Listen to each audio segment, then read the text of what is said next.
first intermission report. I'm Jake Levin alongside Mike Abelson and Jim Clark of the Boston Herald's In the Slot blog, the top source of all high school hockey news in the state of Massachusetts. Jim, welcome aboard. Thanks, Jake. Thanks for having me.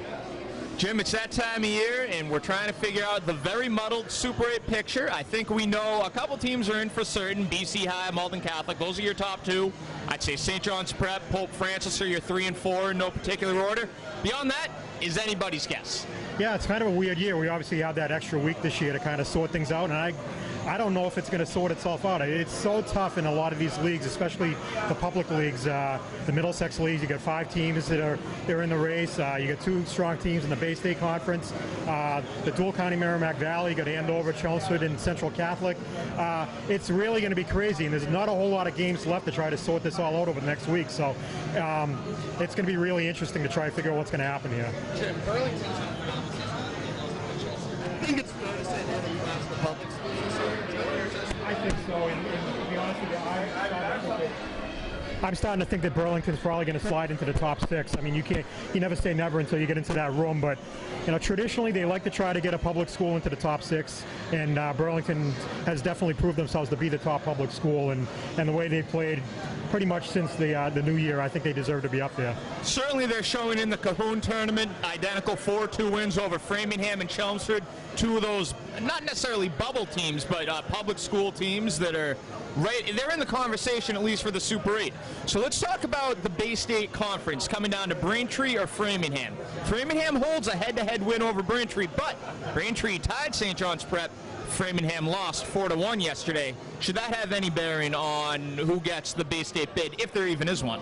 Well, I think so. I mean, there's just so many factors you have to sort through. I think that league champion thing this year is going to be really interesting because you have 3 different leagues, like I mentioned earlier, the Middlesex, the Bay State, and the Dual County Merrimack Valley, where you have teams that want to be in league champions or co-champions, may not be what you might consider the best overall talented team in the league. So when they sit down in that room on Saturday in Franklin, what are they really going to be looking at? How much is league champion going to be a factor in that? How much is the strength of programming going to be a factor in that? It's going to be a fascinating debate, and it's really going to depend on what those individual committee members really put the most stock in. And Jim, tonight, Arlington, Hingham, 2 teams firmly sitting on that bubble. Who needs more to get in? Who do you think needs this game more? I think they both do. I mean, Hingham really needs a good marquee win over a team that is on the bubble, to try to solidify their case. Arlington's trying to separate themselves a little bit from some of those other Middlesex League teams, and if they will lose to a team like Hingham, how do you take one and not the other? It's a huge game for both teams, and I think this is probably one of the biggest games left on the schedule before we all meet on Saturday. Well, I mean, Hingham also has St. Mary's on Wednesday. St. Mary's is right in that bubble mix as well. I mean, what do you think is going to be needed out of St. Mary's? Talking about Hingham, what do you think St. Mary's needs to do? Yeah, it's going to be interesting now because they dropped Arlington Catholic off the watch list this morning. So now you look at St. Mary's schedule and you try to figure out, what are their marquee wins? They beat Hingham in the consolation game of the Sereno tournament back in December, so that was obviously 2 months ago. Now what if Hingham goes out and beats them on Wednesday? Now you've got a split of the series and Hingham's got the later win. It's a mess. It really is a mess, but it's fun. It makes for a lot of debate. I'd rather have this than kind of have it cut and dried and have no drama whatsoever. It makes for good reading, and it drives up the interest in it. Well, I mean, I remember last season it all came down to like 4 teams to those last 3 spots. Hingham got the axe. You had Framingham. I mean, you had Franklin and Woburn in there last year.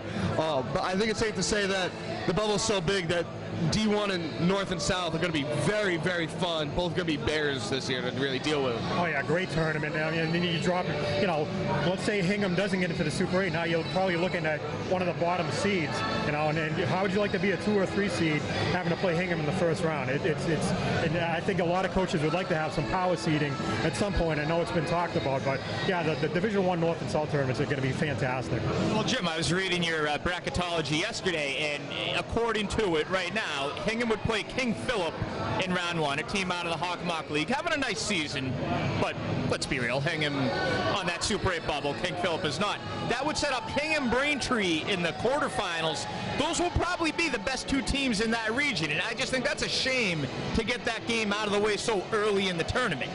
Yeah, Hingham, Braintree, Framingham, if you throw for Framingham, I mean, you just don't know what's going to happen. And then obviously you're going to get two teams that are going to come back from the Super 8 play-in, so you don't know if they're going to go to the north or the south or one of each, and they would wind up in the top seeds wherever they wind up slotted. So, so it is fascinating because Division I, you really don't know how it's all going to set up until the play-in games are set up or played.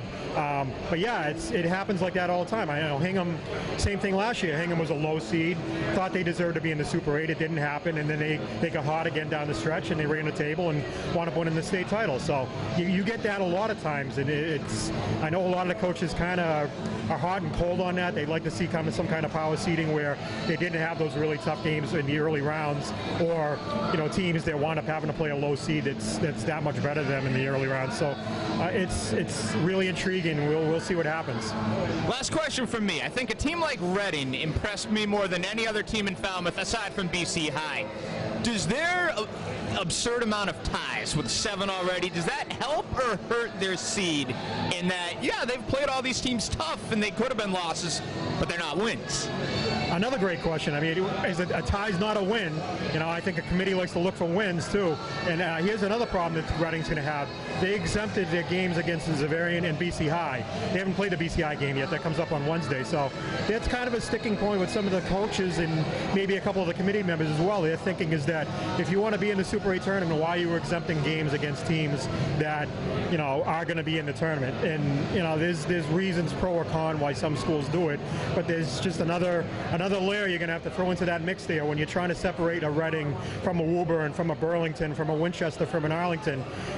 Realistically, at most, you're probably taking 2 teams out of the Middlesex League, and if you say that Burlington is the clear-cut one, who's the other one out of that 4? Winchester won the league, but are they better than Arlington or Woburn or Reading? And who out of that mix is better? It's a mess, but it's fun, and that's why we like it.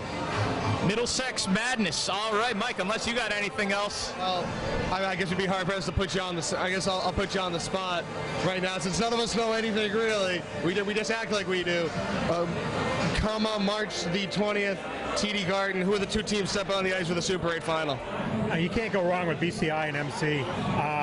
St. John's Prep, obviously, the last time they played BCI, they were missing Kyle Martin. They had some other injury issues and illness and all that. So it's hard to count them out. They haven't really played a lot of the iron down the stretch. Obviously, they played Braintree and Framingham, 2 pretty good public teams. But their Catholic Conference schedule was done fairly early. So they've had a chance to kind of rest up and get healthy again. And to be honest with you, if what I'm hearing, I think they kind of got a little bit of a chip on their shoulder, too, because, they're thinking they're the defending champion, at BCI and MC, and even Pope Francis has kind of gotten a little bit of the pub the last couple of weeks, and they're kind of sitting back there and saying, hey, what about us? We won it last year, and they were in this position last year, too. They were kind of counted out. Nobody expected them to beat what was Springfield Cathedral at the time. They went out and beat them in the semifinals in overtime, and then after losing, I can't remember if they lost to MC twice or, won and tied, lost and tied during the regular season, but went out and beat them in a great game in the Garden.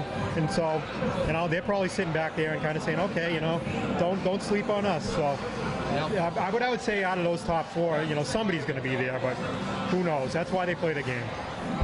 He's Jim Clark of the Boston Herald. Jim, thank you so much for joining us. Thanks, Jake. Thanks for having me. No problem. Real soon. Thanks, Mike. All right, we're going to take a very brief break and come back for the second period here on MyHockeyLive.com.